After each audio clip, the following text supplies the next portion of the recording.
Thank you for joining us today on Become Involved, a series focused on the town's committees and boards. I am Andy Hunter, the Town Council representative to the Conservation Commission. Today I'm joined by the Chair of the Conservation Commission, Steve Perkins. Steve, thanks for joining us today. Thanks for having me, Andy. Can you start off by telling us a little bit about what the Conservation Commission does? It certainly can. The Conservation Commission is responsible for the natural and watershed resources of the town. Those include, obviously our rivers and our streams, our forest lands, our wildlife habitats, open spaces, and those drinking water resources in the town. Another thing that the Conservation Commission does is we review any projects that are proposed to take place in either the Aquifer Conservation District or those wellhead protection zones. We also receive and review dredging and digging and fill permits from the New Hampshire Department of Environmental Science or Environmental Services. We review those and provide our feedback either to the Planning Board and or the New Hampshire DES for their consideration and action. So you mentioned town-owned land. Can you tell me how many parcels the Conservation Commission manages? We can. We're incredibly fortunate here as residents of Merrimack. We have nearly 1,600 acres of conservation land. Most of those acres are on 8 major parcels. Those parcels include Wildcat Falls, Horse Hill Nature Preserve, Greater Woods, Watkins Forest Area, Mitchell Woods, Fields Farm, Gilmore Hill, and Scholar Waterfront Park. That's a lot of parcels. How does the Conservation Commission, how do they manage all of those parcels as one commission? We certainly don't do it alone. We're lucky. We get a lot of help in that. Primarily, we have 4 of those parcels, Greater Woods, Wildcat Falls, Horse Hill Nature Preserve, and Scholar Waterfront Park have subcommittees.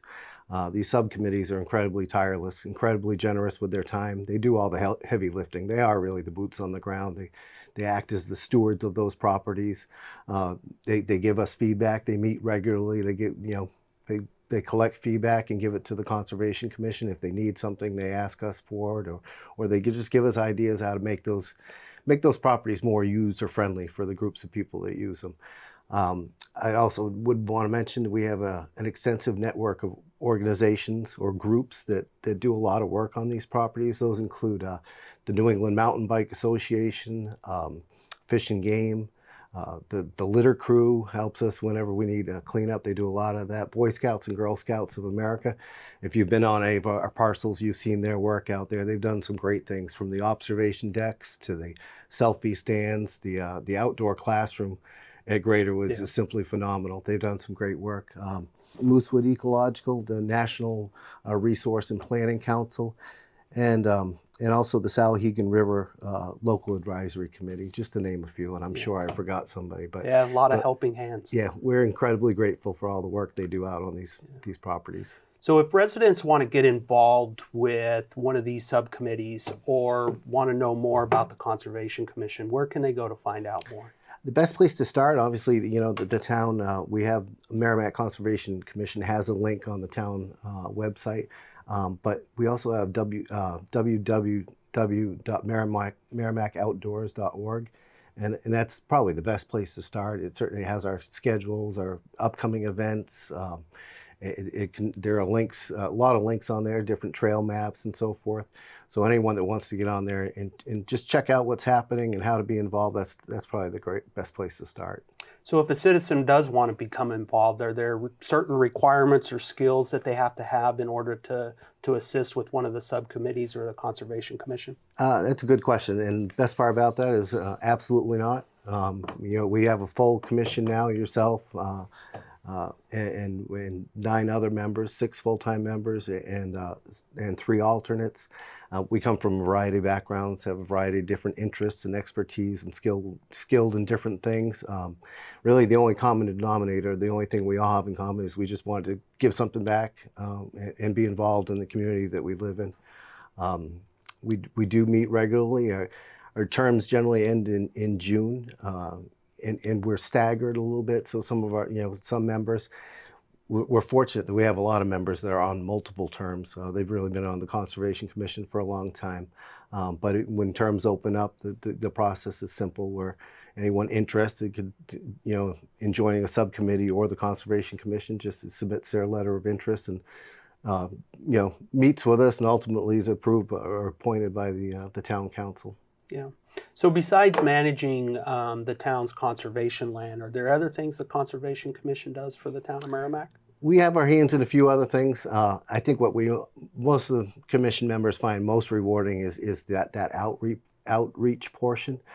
So we do a lot of things. We've invited Moosewood Ecological to come out and do some workshops and some vernal pool walks and stuff in the spring. Those have been well attended. Those are certainly enjoyable. We participate at the Winter Carnival. That's always a great event. We've recently commissioned and had completed a wetland study that just told us, gave us better ideas of where we should focus some of our passion and efforts. And perhaps our biggest event is the annual seedling giveaway that we, in fact, that's coming up. That's in a few weeks here. That'll be on Saturday, May 7th. Courier Farms lets us host it at their facility there on Peasley Road. And we usually give out about 450 seedlings that we purchase with Conservation Commission funds through the state nursery program.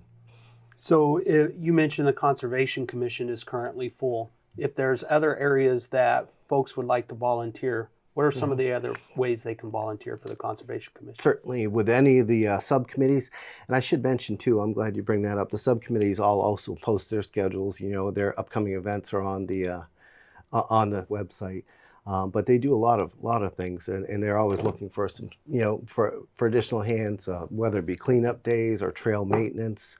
Oftentimes, if you've been out on these parcels, they are all wooden bridges. The lifespan of those wooden bridges it's finite, so sometimes those do need to be rebuilt and so forth. So all those activities, we're always looking for interested volunteers.